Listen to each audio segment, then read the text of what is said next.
Assalamualaikum warahmatullahi wabarakatuh. Waalaikumsalam. Pak Wabu, atur nuhun pisan. Biasa penak ya, punten pakai bahasa Sunda. Sumping. Alhamdulillah jazakumullah khair jazah, atur nuhun ka sadayana warga Bandung. Terutama Pak Wabu biasa nampi sim kuring ya di sini. Kita pakai bahasa Indonesia aja kali ya Pak Wabu. Mangga. Soalnya walaupun saya orang Sukabumi terus balelol itu sebenarnya.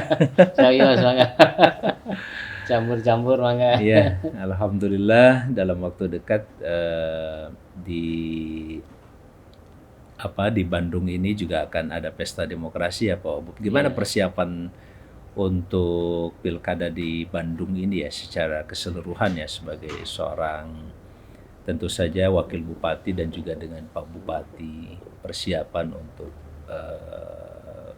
seberapa jauh terutama untuk 9 Desember ya? 9 9 Desember Desember ini. tahun ini 2020. Gimana persiapan dan kesiapan Iya. Kabupaten Bandung?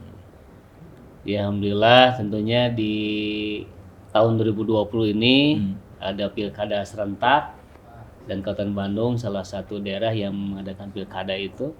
Spesialnya lagi ini di masa pandemi tentunya.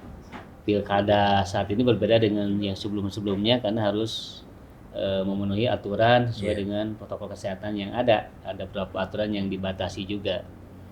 Dan tentunya saat ini juga saya sendiri masih menjabat sebagai wakil bupati. Tentunya di tengah-tengah persiapan menjelang pilkada ini juga otomatis dengan Pak Bupati menyelesaikan tugas dan amanah yang sedang berjalan. Saya mohon doanya lancar dalam menyelesaikan tugas sebagai pemerintahan daerah, juga persiapan untuk pilkada.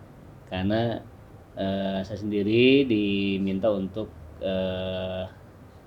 mengikuti pilkada Kabupaten Bandung ya, PKS ini tentunya menjadikan amanah yang cukup besar. Kalau dari sisi anggaran Kabupaten Bandung gimana? Persiapan dari sisi anggaran sudah siap cukup untuk mengikuti tentu saja kabupaten ya sebagai sebuah pemerintahan daerah yang akan menyelenggarakan pesta demokrasi ini. Iya, memang kemarin ada beberapa usulan dari KPU sendiri untuk penambahan dan itu rasional terkait dengan adanya ketentuan protokol kesehatan. Jadi ada tambahan anggaran untuk memenuhi protokol kesehatan ketika pelaksanaan nanti di tempat pemungutan suara dan baik di tingkat PPS sampai ke di daerah. Juga tentunya Kabupaten Bandung saat ini juga terus menggenjot pasca pandemi ini, terutama PAD supaya bisa balance lagi dari segi anggaran. Karena sebelumnya refocusing terkait dengan anggaran pembangunan tentunya akan tersedot penanganan COVID. Nah saat ini lagi pembahasan juga di akhir tahun ini dan untuk tahun depan juga bagaimana sesuai dengan arahan revitalisasi untuk pasca pandemi COVID ini di bidang ekonomi tentunya, bidang kesehatan, pendidikan ini jadi perhatian Kalau kami. Potensi ekonomi yang paling menjanjikan lah buat Kabupaten Bandung itu sektor apa di sini?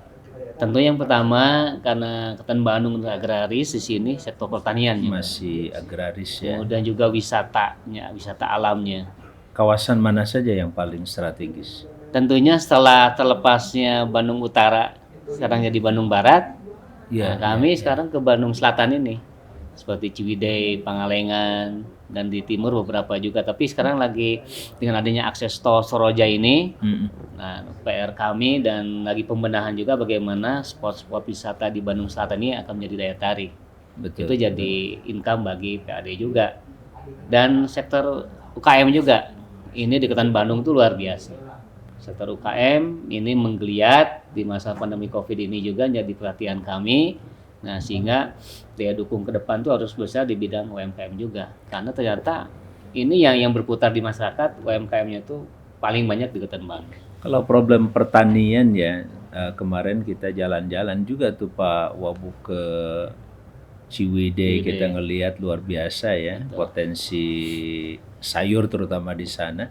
Tapi ya salah satunya ada keluhan masyarakat terkait dengan kebijakan atau apalah namanya terutama dalam konteks kebutuhan-kebutuhan pertanian seperti pupuk, itu seperti apa kebijakan dari pihak pemerintah kabupaten sendiri? Ya, memang ini jadi permasalahan yang terus berlanjut sebenarnya terkait dengan bagaimana pengadaan pupuk, kemudian juga untuk bibit yang baik, obat-obatan. Tentunya ini yang selalu kita sampaikan dengan secara vertikal ya, dengan kementerian terkait yang membawahi nanti baik di provinsi maupun di daerah juga. Nah, sehingga untuk distribusi pupuk pun nanti harus segera ada insentif atau intensifikasi anggaran itu, intervensi anggaran itu yang jelas. Karena ketika ini tidak hadir pemerintah di sektor ini akan jadi sesuatu yang langka dan mahal bagi petani. Nah, saya selalu menganjurkan bagaimana memotong rantai itu yang jadi PR bersama, tidak hanya kami di pemerintah daerah, tapi juga harus jadi concern dari kementerian. Karena rantai untuk distribusi ini jangan sampai menyulitkan petani ataupun jadi mahal nanti ketika diakses oleh petani. Kalau konteks ini ya, agraria misalkan, masihkah ditemukan sengketa lahan di sini? Iya, memang masalah umum kali ya. Ini masalah umum tidak hanya di Kabupaten Bandung, untuk Jawa Barat ini, di Indonesia itu luar biasa. Tapi paling tidak ada solusi penanganan yang bisa jadi contoh mungkin buat yang lain di sini. Iya, kami selalu mengedepankan dengan pihak-pihak terkait. Ini baik itu BUMN, Perhutani, PTPN, atau ada perusahaan besar yang ada di Kabupaten Bandung.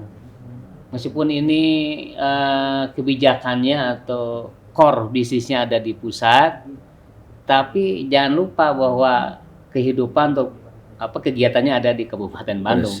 Saya juga mengajak, marilah kita berbagi dengan masyarakat sekitar. Yang terdekat pasti ada desa.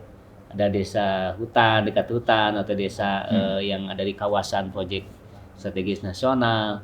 Ya, ini kalau bisa dikomunikasikan, bisa berbagi, saya yakin ini desa akan maju ke depan seperti itu. Dan lahan pun jangan sampai jadi sengketa. Banyak desa yang tidak tahu penggunaannya oleh siapa, ujung-ujung ada pengembangan dan yang lainnya. Tapi kalau desa diberikan kesempatan, saya usul juga itu luar biasa.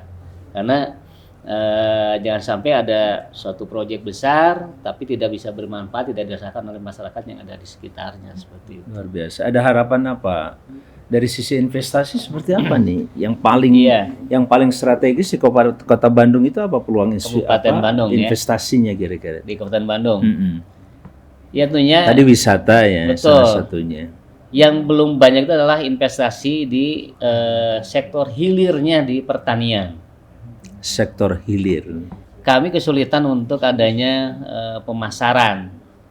Petani sekarang sudah, ya mohon maaf, tidak harus diajarkan lagi bagaimana bercocok tanam, bagaimana untuk menanam suatu komoditi, tapi petani membutuhkan pasar yang jelas. Nah, sehingga kalau misalkan ada investor yang mau menginvestasikannya di Kabupaten Bandung, perbanyakkan di sini sektor-sektor industri pengolahan. Yang kedua adalah industri juga dari pemasaran. Ya, untuk mimpi besarnya itu di Kabupaten Bandung tidak salah kalau ada pasar agro yang skalanya tidak hanya nasional, ya, bisa seperti pasar juga induk begitu ya, pasar induk Jakarta. Iya, seperti itu. Jadi selama ini para pengusaha atau para petani itu harus membawa hasil pertaniannya itu ke luar Kabupaten Bandung untuk dipasarkan. Bahkan sampai ke Lampung katanya. Sampai ke luar Jawa pun. Nah, ini cost-nya akan cukup tinggi. Tapi kalau ada pasarnya di sini, investor bisa menanamkan modalnya di sini, biarkan bayar-bayar datang ke Kabupaten Bandung. Karena kita punya akses tol yang sudah menghubungkan antara ibu kota Indonesia, Jakarta, ataupun ke wilayah timur. Itu tol ini sangat berpengaruh dan sangat kedepannya sangat strategis. Pemda di sini sudah ada rencana membuat pasar itu? Belum? Saya usulkan waktu itu dan mudah-mudahan ke depan bisa jadi kenyataan.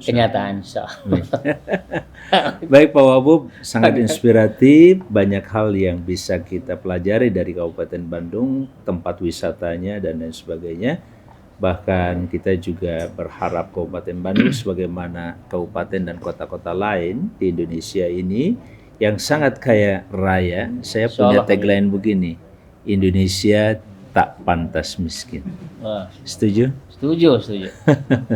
Ayo kita bersama mengatakan Indonesia tak layak miskin. Ya.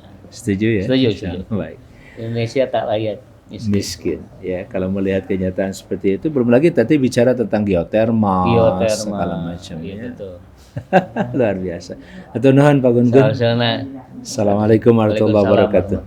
Sampurasun wargi Kabupaten Bandung yang Akang cintai dimanapun berada, jangan lupa nih subscribe nih channel inspirasi dari Kang Haji Amang Safrudin ya, jangan lupa subscribe ini.